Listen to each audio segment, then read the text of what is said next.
Hello, this is Killican, and I love open world games. I like a nice linear experience too, but something about having a digital world you can just get lost in is really appealing, as long as I'm not being forced into it by machines trying to pacify me while they harvest my body heat for energy. Wink.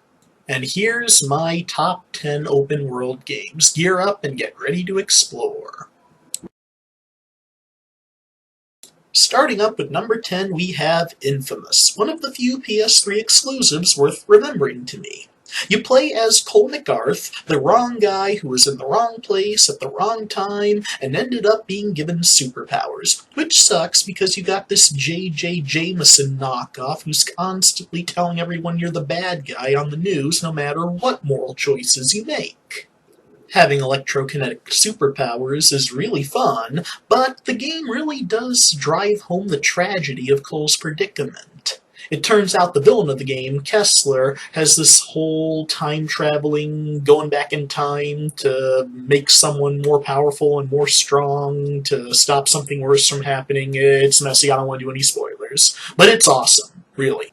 Up next at number 9, we have Grand Theft Auto 3. I really wanted to put this founder of the genre higher up on the list, but it's kinda dated by today's standards. You play as Claude, a gangster who works for every crime syndicate, crooked corporate creep, and dirty cop in Liberty City, all to hunt down the crazy-ass b-bag who betrayed you. A parody of every gangster movie ever made, and always a joy to make mayhem. Number 8, The Godfather, the game. I've already mentioned and described this one in detail in another video, but it is just an absolute joy to a cinephile to walk around in the world of Francis Ford Coppola's masterpiece. It has a much more serious tone than Grand Theft Auto, but twice the entertainment value. Plus, James Caan and Robert Duvall reprised their roles as Tom Hagen and Sonny Corleone, and it was in fact Marlon Brando's farewell performance, reprising his role as Don Vito Corleone. Number 7, Elder Scrolls V: Skyrim, an epic fantasy about battling dragons, vampires, giants, and other assorted monsters amid a revolt against a corrupt, decadent empire. Throw in philosophical themes on the use and misuse of power, nationalism, racism, and religious freedom, and you've got yourself a great story, or several, and one hell of an action RPG. Trigger warning, I'm with the Stormcloaks. Long live Ulfric!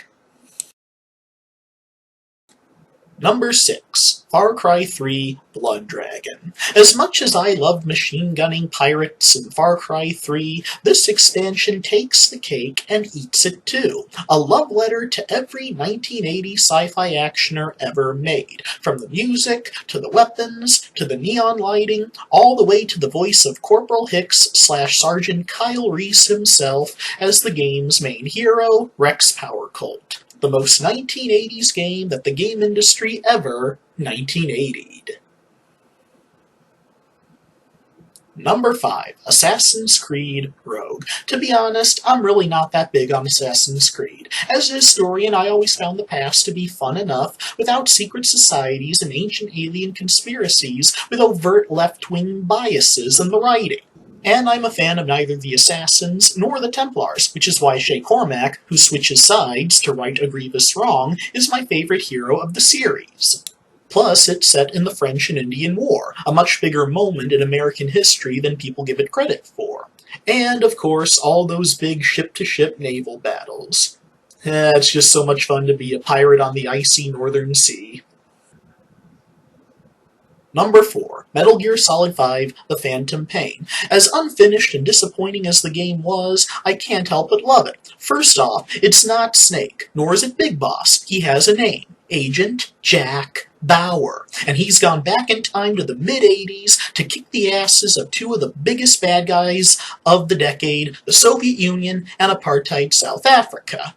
And also some grand conspiracy / amnesia, mistaken identity crap, who cares? The point is, we're going commie and apartheid hunting, and each and every gamer under my command owes me 100 Soviet scalps, and I want my scalps. And when we're done, we're teaming up with Riggs and Murtaugh to revoke this dickhead's diplomatic immunity. And we can go ahead and shoot up his fish tank as a bonus. Big smile, wink.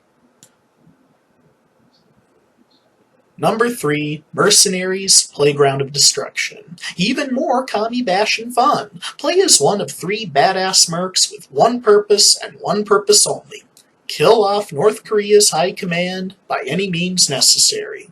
Even if it means double dealing on the Chinese and the CIA-led South Koreans, doing the Russian mob's dirty laundry, and leveling whole towns in your wake. Good hunting there, soldier. Number 2, Red Dead Redemption. The first one, not that overcomplicated afterthought of a sequel. An interactive cross between the Wild Bunch and basically every other revisionist western ever made, with likable characters, a refreshingly libertarian sentiment to the writing, and your own little Wild West world to saddle up in. Pour me another round and sign me up, partner. Number 1, The Saboteur. Nothing quite like being a badass, cynical, revenge-driven Irishman punching the teeth in and blowing the brains out of German socialists in occupied Paris. And yes, they were socialists. Look up their social and economic policies and tremble in terror at how eerily much they resemble present-day American Democrats. From the stylized black and white plus color Sin City-esque visuals, to the exaggerated Wolfenstein-ish technology, to the gorgeous French burlesques, it can't get much better than this. Top of the morning to you. Please like and share, don't forget to subscribe, and peace out.